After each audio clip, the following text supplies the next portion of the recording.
A few weeks ago, we started speaking about the halachot of netilat yadayim. This is something that caused a little bit of confusion, so I want to revisit it for a second. Maran Shulchan Aruch in Siman Dalet brings down a whole list of things that if a person does them, he requires netilat yadayim. One of them is touching one's shoes and or feet. If a person does that, you have to wash.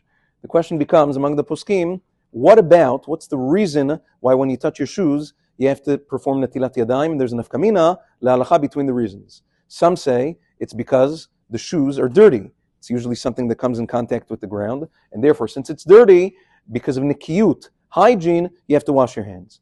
Others say no. Other poskim say it's not because necessarily of the cleanliness, it's because of the ruach hara'ah, because of the evil spirit, since the shoes come in direct contact with the ground, and the ground, as it says in Parashat Bereshit, arura adama ba'avurecha, the ground is cursed. Therefore, there's an element of ruach hara'ah that rests on the shoes as well, that requires netilat yadayim if you touch the shoes. What's the difference between these two reasons? How many times you have to wash? According to the opinion that it's because of nikiyut, because of just cleanliness, it's enough just to wash one time. You wash your hands once, it's over.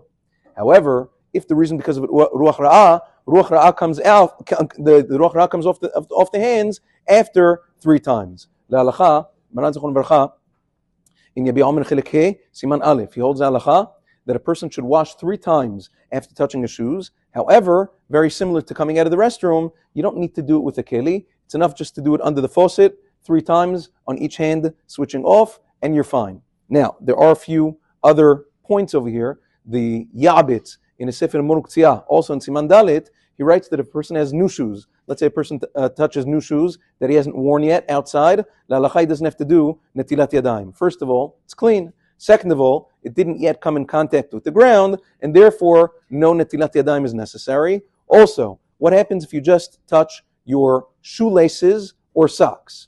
If they're clean, let's say it's clean socks, clean shoelaces, the halacha is, once again, you don't require netilat yadayim, says the Abi Omer, because A, they're clean, and B, they're not something that comes in direct contact with the ground, and therefore, the reason of ruach ra'ah doesn't apply there either. We'll continue tomorrow, B'ezrat Hashem. Have a wonderful day.